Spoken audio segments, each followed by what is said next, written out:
Cinema शौकीन सबका स्वागत करता है। आज हम बात करने वाले हैं किंग ऑफ किलर्स के बारे में। ये कहानी है हिटमैन्स की। एक हिटमैन को ऑफर मिलता है $10 मिलियन का कि वो दुनिया के सबसे खतरनाक हिटमैन को मारे। लेकिन जब वो मिशन पे निकलता है तब उसके सामने बहुत सारी चुनौतियां आकर के खड़ी हो जाती हैं। कहानी की शुरुआत होती है और हम एक हिटमैन को देखते हैं जिसका नाम है मार्कस गैरान। गैरान ने अभी अपने चेहरे पर नकली दाढ़ी और मूछें लगा रखी है। थोड़ी देर के बाद वो आकर के बैठ जाता है एक बार में, क्योंकि वो अपने नए मिशन पर है। उसे अपने टारगेट को मारना है। उसका टारगेट यहीं पर आने वाला है। वो अपने लिए एक ड्रिंक ऑर्डर करता है और बैठ करके इंतजार करने लगता है अपने टारगेट का। थोड़ी देर के बाद हम उसके टारगेट को देखते हैं। गैरन भी उसे देख लेता है। वो अंदर जाता है और बिना वक्त गवाए सीधा उसके भेजे में गोली मारता है और चला आता है बाहर। काम खत्म होने के बाद वो कॉल करता है अपने बॉस को, जिसे सारे लोग मिस्टर एक्स कह के बुलाते हैं। एक्स बहुत खुश है गैरन के काम से। वो उसे कहता है कि तुम्हारे लिए एक और काम है, परसों तुम्हें एक और आदमी को मारना है। मैं उसके डिटेल्स तुम्हारे पास जल्दी ही भेज दूंगा। गैरन चला आता है अपने घर पर। तब हम देखते हैं कि गैरन का एक पूरा परिवार है। उसकी पत्नी है और इनकी एक छोटी सी बच्ची भी है। ये सारे लोग एक साथ बहुत खुश रहते हैं। लेकिन गैरन के परिवार को उसके बारे में कुछ भी नहीं पता कि वो क्या काम करता है। गैरन की पत्नी उसे याद दिलाती है कि हमें डिनर पर जाना था। तब वो कहता है कि मैं कल जैसे ही काम खत्म करके आऊंगा हम दोनों डिनर पर चलेंगे और वो लोग अपनी बच्ची को उसकी दादी के पास छोड़ देंगे। सारी चीजें सेट हो जाती हैं। गैरन यहाँ से बाहर निकल पड़ता है हथियार लेने के लिए, ताकि वो अपने काम को अंजाम दे सके। देखते ही देखते वो शाम आ जाती है जब वो अपने काम को करने जाएगा। सबसे पहले वो जाता है अपने हिडन प्लेस पे और नकली मूछें लगाता है ताकि कोई भी उसे ना पहचाने। वो अपने हथियारों को लेता है और चला आता है एक बार में। अपने टारगेट का इंतजार करने लगता है। तभी हम उसकी पत्नी को देखते हैं जो तैयार हो रही है डिनर पे जाने। तब उसके फोन पर एक संदेश आता है जिसे देखने के बाद वो चौंक जाती है। दूसरी तरफ गैरान अभी भी उसी बार में बैठा हुआ है। थोड़ी देर के बाद वो देखता है कि उसका टारगेट यहाँ पर आ रहा है, लेकिन उसके साथ और भी लोग हैं। गैरन को इन बातों से कोई फर्क नहीं पड़ता। वो उस आदमी का पीछा करना शुरू कर देता है। अंदर जाता है और एक एक करके सबको मारना शुरू कर देता है। जितने भी लोग यहाँ पर है ये सारे लोग भी इस पर गोलियां चला रहे हैं।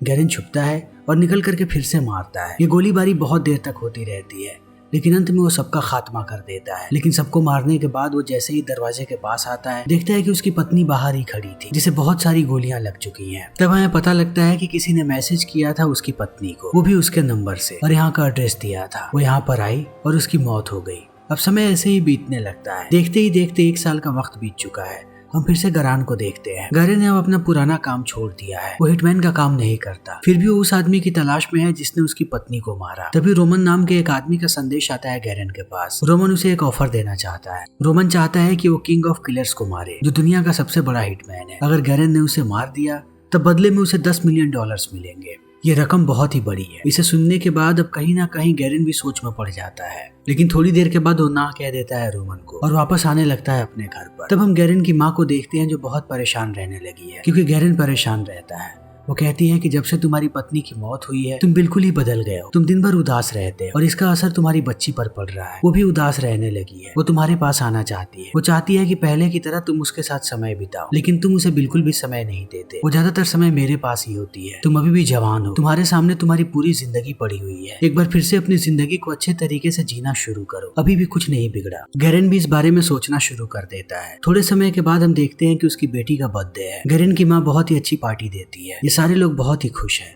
जब उसकी बेटी केक काटती है तब वो एक विश मांगती है और गैरन को कहती है कि मैंने विश मांगा कि आप पहले की तरह खुश हो जाए। इन बातों को सुनने के बाद गैरन भावुक हो जाता है और अपनी बच्ची को गले से लगा लेता है। रात को हम देखते हैं कि वो अपने कंप्यूटर पर बैठा हुआ है और कुछ पुराने फाइल्स को देख रहा है। तभी उसे एहसास होता है कि कोई उसके दरवाजे पर है। इस चीज को देखते ही वो अपनी बंदूक निकालता है और जाने लगता है दरवाजे की तरफ। तब उसे पता लगता है कि रोमन आया हुआ है। रोमन अंदर आने के बाद कहता है कि मैं समझ नहीं पा रहा हूँ कि तुमने इतने बड़े ऑफर को क्यों छोड़ा। गैरन कहता है कि मैं पहले जैसा नहीं रहा।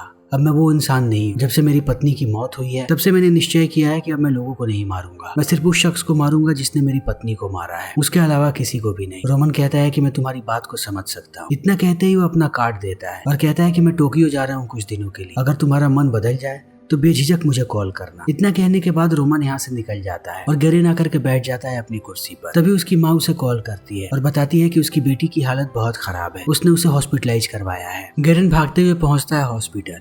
अपनी बच्ची को देखने के बाद वो मिलता है डॉक्टर से। तब डॉक्टर कहता है कि तुम्हारी बच्ची की हालत खराब हो रही है, उसके हार्ट की सर्जरी करनी पड़ेगी और इसमें बहुत खर्चा लगने वाला है। तुम जितना सोच सकते हो उससे भी ज्यादा, और बिना पैसों के हम सर्जरी नहीं कर सकते। अब गैरन को कुछ भी समझ में नहीं आता कि वो क्या करे।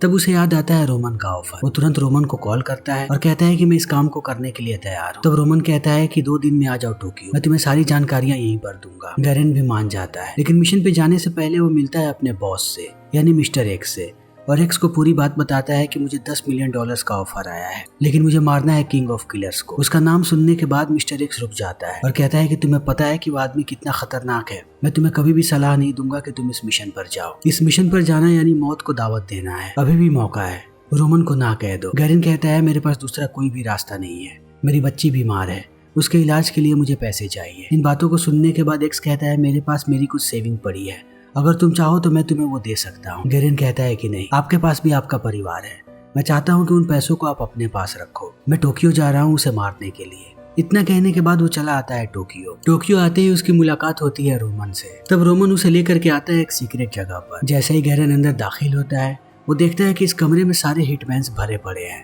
ये सारे के सारे दुनिया के सबसे खतरनाक हिटमैन्स हैं। तब रोमन कहता है कि मैं अपने बॉस से तुम सारे लोगों को मिलवाना चाहता हूँ। हमारे सामने एक स्क्रीन आती है जिस पर हम ड्राकोस नाम के आदमी को देखते हैं।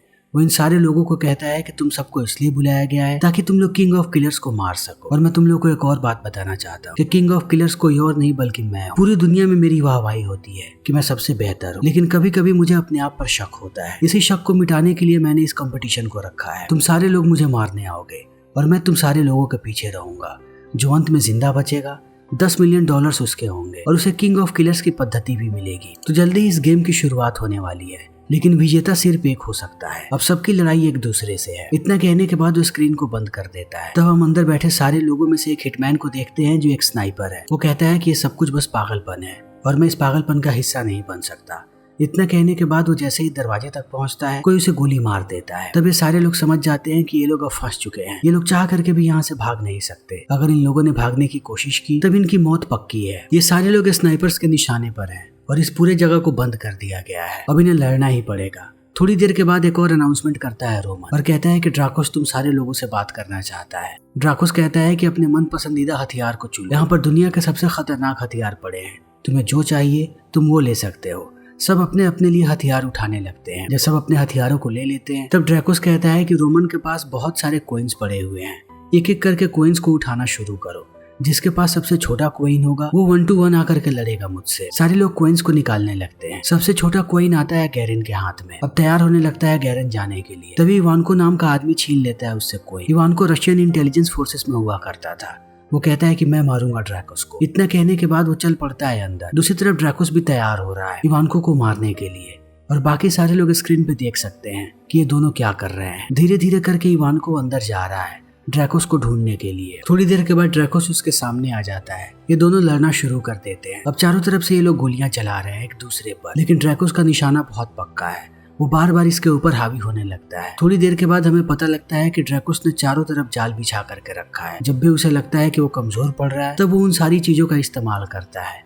वो इवानको को फंसा लेता है अपने जाल में और मार गिराता है। इस चीज को देखने के बाद अब सारे लोग दंग रह जाते हैं। गैरेन कहता है कि ये धोखा है। ड्रैकोस ने हम सबको अपने घर पर बुलाया ये कह के कि वो 1 to 1 सबसे लड़ेगा, लेकिन उसने पहले ही जाल बिछा करके रखा है और वो जगह जगह से वाकिफ है। ये फेयर गेम नहीं है। फेयर गेम तब होगा जब ड्रैकोस के खिलाफ हम सारे लोग एक साथ लड़ेंगे। इस बात को सुनने के बाद आंद्रे नाम का आदमी भड़क जाता है और गैरेन को कहता है कि नहीं, हम एक एक करके लड़ने के लिए काफी हैं। तब गैरेन कहता है कि अगर तुम्हें अपने ऊपर इतना भरोसा है तो अगला तुम जाओ। तब आंद्रे कहता है कि नहीं, क्वीन के मुताबिक मेरा नंबर 5 है, उससे पहले मैं नहीं जा रहा। तभी स्क्रीन पर दोबारा ड्रैकोस आ जाता है। ड्रैकोस को देखने के बाद गैरेन कहता है कि तुम गलत कर रहे हो, तुमने यहाँ पर जाल बिछा करके रखा है, तुम हमें आसानी से मार सकते हो। अगर तुम सच में इस बात को प्रूफ करना चाहते हो कि तुम सबसे बेहतर हो तब हम सारे लोग एक साथ आएंगे तुम्हें मारने के लिए। तब हमसे बच करके दिखाओ। इन सारी बातों को सुनने के बाद ड्रैकोस भी सोच में पड़ जाता है और कहता है कि मैं तुम लोगों की बात मानने को तैयार। तुम लोग अभी 5 जिंदा बचे हो, लेकिन मैं सिर्फ चाहता हूँ कि 4 लोग ग्रुप बनाए।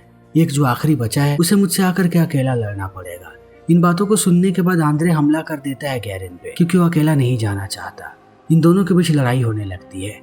इस चीज को देखने के बाद सारे लोग इन्हें शांत करवाने की कोशिश करते हैं। जब ये शांत नहीं होते तब एजिस नाम का आदमी कहता है कि मैं जाऊंगा अकेला, तुम लोग बस लड़ना बंद कर। अगर मैं अकेला गया और मैं मारा गया तब तुम चारों एक साथ मिल करके मेरा बदला लेना। इतना कहने के बाद वो चला जाता है अंदर जाते ही ड्रैकोस उस पर टूट पड़ता है। ये दोनों बहुत देर तक लड़ते रहते हैं। ड्रैकोस बहुत तेज है, वो भारी पड़ता है एजिस पर। देखते ही देखते वो उसके पूरे शरीर पर जख्म दे देता है और अंत में मार गिराता है। उसे मारने के बाद वो सारे लोगों को कहता है कि अब तुम लोग एक साथ आ सकते हो। सारे लोग अपने अपने हथियारों को लेते हैं और जाने लगते हैं ड्रैकोस की तरफ। जैसे ही वो लिफ्ट से बाहर आते हैं उनके सामने एक ग्रेनेड फटता है। तब ये चारों अलग अलग दिशा में जाकर के गिरते हैं। अब ये चारों एक साथ नहीं है। सबसे पहले हम क्लेरा नाम की लड़की को देखते हैं। इनके ग्रुप में एक ही लड़की है। क्लेरा ब्रिटिश इंटेलिजेंस फोर्सेस में हुआ करती थी। सबसे पहले ड्रैकोस उसे ही अपना टारगेट बनाता है और अपने जाल में फंसाने की कोशिश करता है। तब क्लेरा दिखाती है कि आखिर वो इतनी खतरनाक क्यों है। वो ड्रैकोस के जाल में नहीं फंसती और उस पर टूट पड़ती है। ड्रैकोस का सारा वार खाली जाने लगता है। क्लेरा उस पर टूट के पड़ती है और पीटने के बाद एक कमरे से दूसरे कमरे में लेकर के जाती है। दूसरी तरफ हम गैरेन को देखते हैं। जब वो आगे बढ़ता है तब उसका सामना होता है एक लड़की से। तब हमें पता लगता है कि ड्रैकोस को जब पता लगा कि ये चारों एक साथ आने वाले हैं तब उसने अपने गुंडों को अंदर छोड़ दिया ताकि वो एक एक करके इन्हें मार सके। गैरेन के ऊपर ये लड़की टूट पड़ती है। इनके बीच घमासान लड़ाई होती है। ये लड़की तलवार चलाने में माहिर है। गैरेन समझ नहीं पाता कि वो इससे कैसे लड़े। शुरुआत में वो सिर्फ उससे बचते रहता है, लेकिन एक वक्त के बाद उसे समझ में आ जाता है कि आखिर इस लड़की को कैसे हराना है। तब वो उसके ऊपर पंचेस की बारिश कर देता है और अंत में अपने तलवार से खात्मा कर देता है उसका। लड़की को मारने के बाद वो धीरे धीरे आगे बढ़ता है। तब वो देखता है कि क्लारा की लाश उसके सामने ही पड़ी है, यानी कि ड्रैकोस ने उसे मार दिया। इसकी लाश देखने के बाद कहीं ना कहीं गैरेन को भी दुख होता है। तभी हम ड्रैकोस को देखते हैं जिसके सामने इनका तीसरा साथी है जिसका नाम है रेन। अब 4 में से सिर्फ 3 लोग जिंदा बचे हैं। ड्रैकोस को देखने के बाद रेन कहता है कि मैं यहाँ पर पैसों के लिए नहीं आया हूँ, तुम्हें शायद का तीसरा साथी है जिसका नाम है रेन। अब 4 में से सिर्फ 3 लोग जिंदा बचे हैं।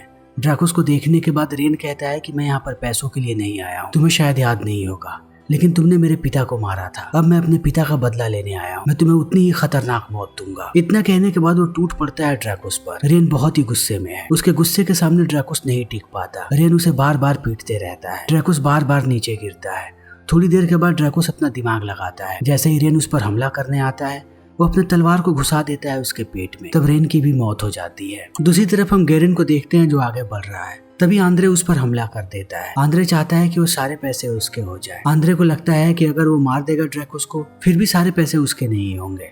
सबसे पहले वो गैरेन को मारना चाहता है। इन दोनों के बीच अब घमासान लड़ाई होने लगती है। आंद्रे भी एक बेहतरीन फाइटर है। वैसे ही मारने लगता है गैरेन को। गैरेन थक चुका है। आंद्रे उस पर भारी पड़ता है, लेकिन आंद्रे जब उसे मारने वाला होता है तभी गैरेन को अपनी बच्ची याद आती है कि वो हॉस्पिटल में पड़ी हुई है। अगर गैरेन पैसे लेकर के नहीं गया तब उसकी बच्ची की मौत हो जाएगी। इन सारी चीजों को याद करने के बाद गैरेन उठता है और मार गिराता है आंद्रे को। अब सिर्फ गैरेन ही जिंदा बचा है और ड्रैकोस। धीरे धीरे करके वो जाता है एक कमरे में। तब वो देखता है कि ड्रैकोस उसके सामने ही है।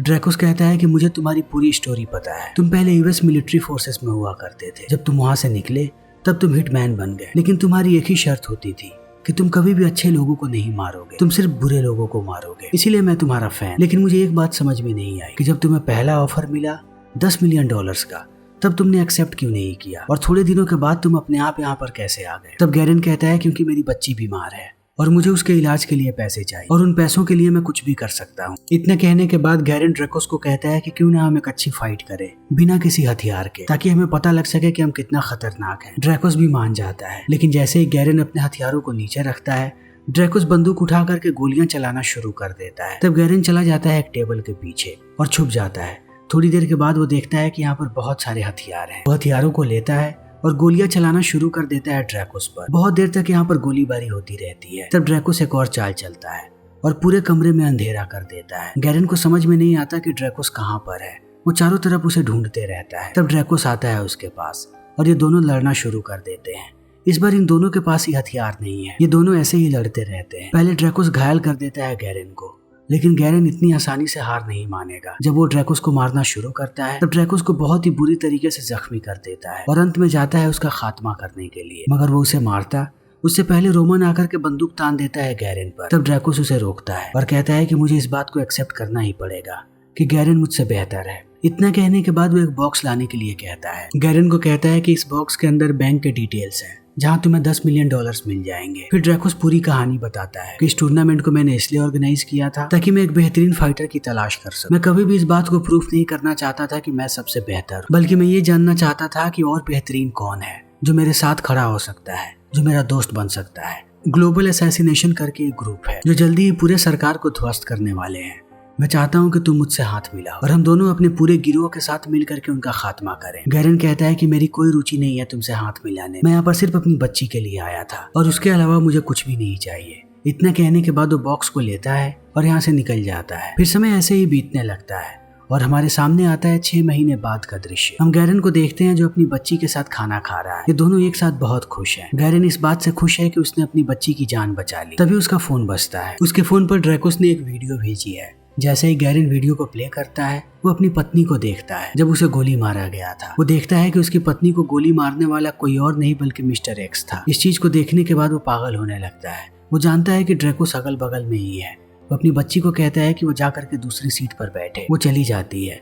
तब ड्रैकोस आकर के बैठता है उसके सामने और कहता है कि ग्लोबल असैसिनेशन ग्रुप को कोई और नहीं बल्कि मिस्टर एक्स चलाता है। उसने जानबूझ के तुम्हारी पत्नी को मारा ताकि तुम उसके ग्रुप को ज्वाइन करो और वो लोग पूरे सरकार को ध्वस्त कर दें। वो चाहता था तुम्हारे अंदर गुस्सा भर जाए, क्योंकि बिना गुस्से के तुम कभी भी सरकार को धोखा नहीं दोगे। अब हमारी कंपनी का एक ही मकसद है कि हम मिस्टर एक्स के ग्रुप को मारें और मैं चाहता हूँ कि तुम मेरी मदद करो। इस बात को सुनने के बाद गैरन मान जाता है। ये दोनों हाथ मिलाते हैं और इसी के साथ ये फिल्म यहीं पर खत्म हो जाती है। तो दोस्तों, हमारी आज की ये वीडियो यहीं पर खत्म होती है। अगर आपको हमारी ये वीडियो पसंद आई हो तो इसे लाइक करें, शेयर करें और चैनल को सब्सक्राइब करें। Thank you.